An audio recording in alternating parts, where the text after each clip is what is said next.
You may have seen the video that I released the other day titled Modern Audience Game Devs Just Lost Everything, and everything just got worse for them, which is what we're going to be talking about in this video.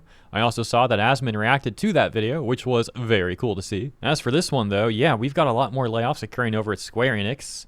A number of these people also affiliated and or a part of that grifting organization that we discussed in the prior video titled Limit Break Mentorship. This is the group that was essentially, according to my understanding, saying things like cishet white men are overrepresented in the gaming industry, and they're wanting to bring up other groups of people, and they're going to do that by charging these other groups of people to take their mentorship courses for 6 months, for a period of a 6-month commitment. I can only laugh because it's so absurd that people actually like try to grift like this and that some people actually fall for it. And like I said before in the prior video, it's hilarious how their promotional video here is just them socializing and drinking. There's no like actual work being done. There's no like training being done.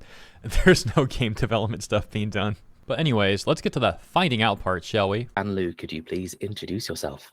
Of course. Hi, everyone. So I'm Anne-Lou. I'm French, as I'm sure my name makes it obvious. My pronouns, I guess, are she, her. I'm currently a brands manager at Square Enix. Yeah, except apparently not anymore, as it looks like days ago, Anne-Lou said that she's no longer at Square Enix. The post reading, on the eve of my 5-year anniversary at Square Enix, I'm sad to announce I've left the external studios team. I've met a lot of exceptional people and made some lifelong friends, so it's been an emotional goodbye for me. But it was time to move on. I don't know how much I buy of this whole moving on thing when there are now like dozens of Square employees that are all suddenly moving on conveniently at the same time, right? They were probably either laid off or given the option to resign. And, you know, that's when they say like, oh, I moved on. It was totally my choice. But it was more like, hey, if you don't resign in the next very short amount of time, we're just going to terminate you. I'm not going to read the entire rest of this post, but there is something from that video of Anne-Lou that I still want to show you. I got into the games industry mostly by accident, right place, right time.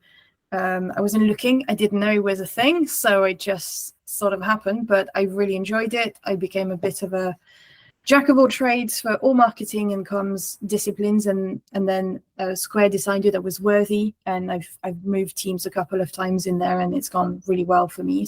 Well, that didn't age well at all, did it? But I want to talk about the first thing that she said about accidentally getting into the games industry. That's how it is with a lot of these corpos who shoehorn their own political viewpoints into gaming. They don't genuinely like gaming, gamers, or the industry, and they don't join because they want to make it all better. They simply use it to push their politics and or to grift.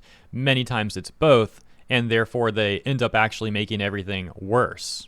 This also includes worse for the marginalized people that they claim to be standing up for. They actually make things worse for them, but they have the nerve to go and virtue signal as if they're like the best people ever and they're doing a great service. But as mentioned, it's quite the opposite. They're making things worse and simultaneously getting paid big bucks while they do it. And then at some point, maybe they team up with some of their corrupt associates and form a diversity consultation agency like SBI, or a nonprofit like Limit Break Mentorship, or Take This, which in my opinion are very corrupt organizations that certainly are not reliable, again in my opinion, nonprofits, and the money that they make that's supposed to be put back into the nonprofit oftentimes ends up conveniently in their pockets. And it's bad enough when people do corrupt, shady things like this, but it's even worse when they also act like the most morally amazing people around while they do it. I mean, it's just pure gaslighting. Now, a lot of these layoffs are being reported on by this account, The Reunion, as he checks LinkedIn and stuff to see the updates on these various people and how they seem to no longer be at the company. But interestingly enough, the English accounts for Square Enix, Final Fantasy VII, Final Fantasy, and Final Fantasy XVI on Twitter, once again, not the official Japanese accounts, but the official English ones for those, are apparently aware of his reporting, and they retaliated by blocking him. So whoever's running those accounts, like the social media managers or whatever, they seem like they're not happy about this being reported on. Of course, that's just very petty and pathetic behavior from these English social media managers, and they're not going to actually silence him. It's just a petty thing to do. But interestingly enough, it's also like a self-report that they're aware of this stuff and they don't like it, as mentioned. And in a way, it's actually showing where their allegiance lies. Like, they're supposed to be working on behalf of Square Enix, right? And Square Enix is terminating these people, or at least giving them the option to resign, it seems, you know, something like that. In which Square Enix has no more need of these people. But the social media managers, the English ones, are siding with the people that Square's firing while they're supposed to be working for Square. So, yeah. Maybe they're next on the chopping block then, huh? So now we'll just speed read through some of the posts that the reunion has made about these layoffs, starting with this one. Trudy G, senior HR generalist who worked at Square Enix for about 4 years, has been laid off. She implemented DE&I initiatives to support inclusive programming, cultural initiatives, and belonging strategy. What? Dude, they just make up at this point belonging strategies. Oh my gosh.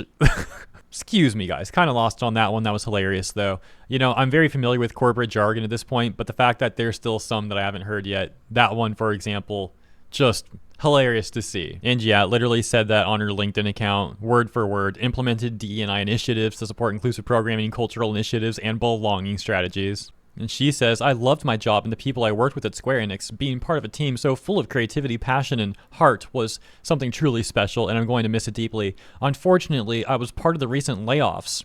If part of her work was belonging strategies and then she gets laid off, it seems like there's a little semantical irony to that. And next we've got Square Enix Collective, a division of Square Enix that handles publishing, marketing, and support for independent game devs, laid off 4 employees. Izzy, whom I previously mentioned, Carrie's Tom and Katie. Out of 7 employees listed on the webpage, only 3 remain. Take a look at this bio for Izzy, which on the second paragraph reads, Izzy's love for video games has been lifelong, and her passion is doubled by the drive to bolster diversity, equity, and inclusion in all areas of the video games industry, which pretty much goes right back to the sort of stuff that we were discussing a few minutes ago earlier in the video. And then we've got this post. Nearly Moda, marketing manager at Square Enix, has been laid off. She worked on Dragon Quest III HD Remaster, which included Type A/B body types. Yeah, they removed male and female and put in body type A/B. Hey guys, thank you for watching my video. This one goes out to all the body type A's and body type B's out there. Shout out to all of you. It's such performative nonsense. And the English Square Enix account is just virtue signaling with this. You got Nirla Moda in this tweet and a quote from her saying, being a person of color and a woman in the industry, I feel it's important to represent my heritage and make my voice heard. You know, if they want to introduce this person as being a part of Square, why doesn't she tell us what her favorite Final Fantasy game is or something? Like, what's her favorite character? You know, something like that. But no, instead, hey, virtue signal. But yeah, apparently that Nirla Moda person got laid off, and that takes us to the next tweet where this person is going into hiding or something. This one says, Square Enix's director, Tracy Fullerton's LinkedIn, no longer exists, and her Facebook profile has either been hidden or deleted. While this does not confirm of her resignation from Square Enix, it is something to share. She is still listed on Square Enix's website, links below. Oh, that reminds me, by the way, back to Limit Break Mentorship for a brief second here. And suddenly their Twitter account has gone into protected mode. Just like so many of these, in my opinion, corrupt organizations that we see, once they start to get some public attention, suddenly, oh, protected mode. Can't let anyone take a look at that, can we? And then, of course, the second part of the Corpo activist playbook is for them to play victim and contact their journalist buddies and have them write some disingenuous slop article about how the innocent corpos are being harassed by the gamer chuds. But unfortunately for them, this strategy doesn't work anymore, as over the years, even people not involved with this sort of discourse have seen how disingenuous these people are and how they'll try and gaslight people with their virtue signals to try and hide their own corruption.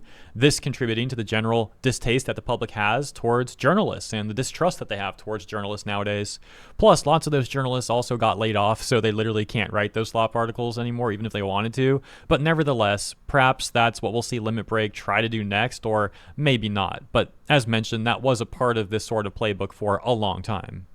Next, we've got Yusuke Haraguchi, localization project manager in the JP branch, seems to have been affected by the Square Enix layoffs too. This is very interesting because, again, JP branch, but a localizer. And he stated, they take into account overseas culture and trends and even consult with the development team to change the characters' appearances and game content. This is the exact sort of thing that we've heard from English localizers. For example, one of the most infamous ones from years ago was the NISA localizers for Trails of Cold Steel, saying that they will literally change jokes from the original Japanese context because they find it too offensive to keep those jokes in their their English localized version, which of course is ridiculous. And it's not like they change it to suit, like, the argument they make is like this is going to suit the culture of where it's being localized better, but that's not even what they truly do either, because they just changed it to fit their political sensibilities, not the overall culture at large of the region where the localization is coming out. So even when they're trying to spin it, they're still lying. And look how absurd this is.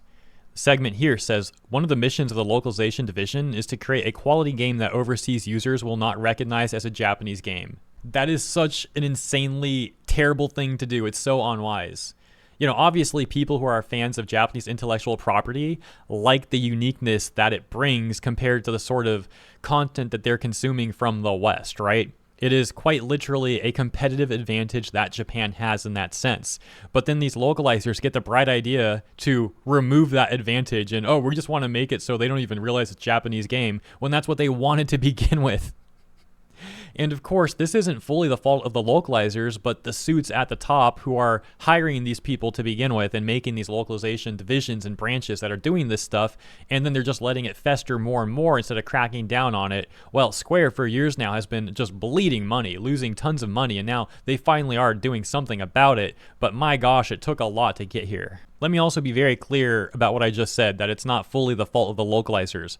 I'm not saying they're not at fault. They absolutely are. I'm just saying it's also the other people at the corporation that are advocating for this sort of localization division and localization effort. And then we got this one that says 2 layoffs from the UK office. Global PR manager Izzy Jagan, who was at Square Enix for 5.5 years, and senior director of marketing and former Activision marketer Eric Folio, who was at Square Enix for 7 years, has been affected in the Square Enix layoffs. More marketing and public relations positions. This one sounds kind of familiar. I may have reported on this one already. My bad if that was a repeat. And we've got a few more. Final Fantasy XIV project manager Mizuho Kondo is no longer working at Square Enix after 14 years with the company. She was the key communicator for marketing, community, PR, and Japanese interpretation for the Final Fantasy XIV projects, who answered to Western leadership John Hynek. Now, the John Hynek guy I definitely know. We talked about in the prior video. Next one, saying Hinano Akiyama, a Japanese English interpreter and translator for the Square Enix Western branch, has been laid off. She was responsible for translating and interpreting internal and external communications between the two branches,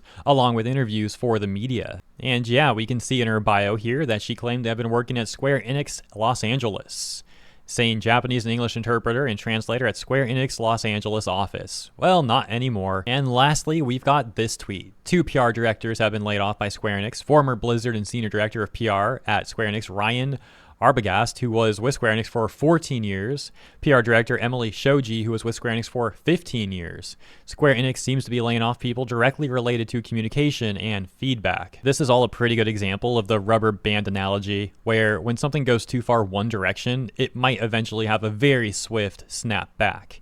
And as we previously discussed already, Square Enix is one of the Japanese companies that went the hardest in hiring Western DI grifters and trying to appeal to the modern audience, and all that amounted to for them was losing more and more money year over year.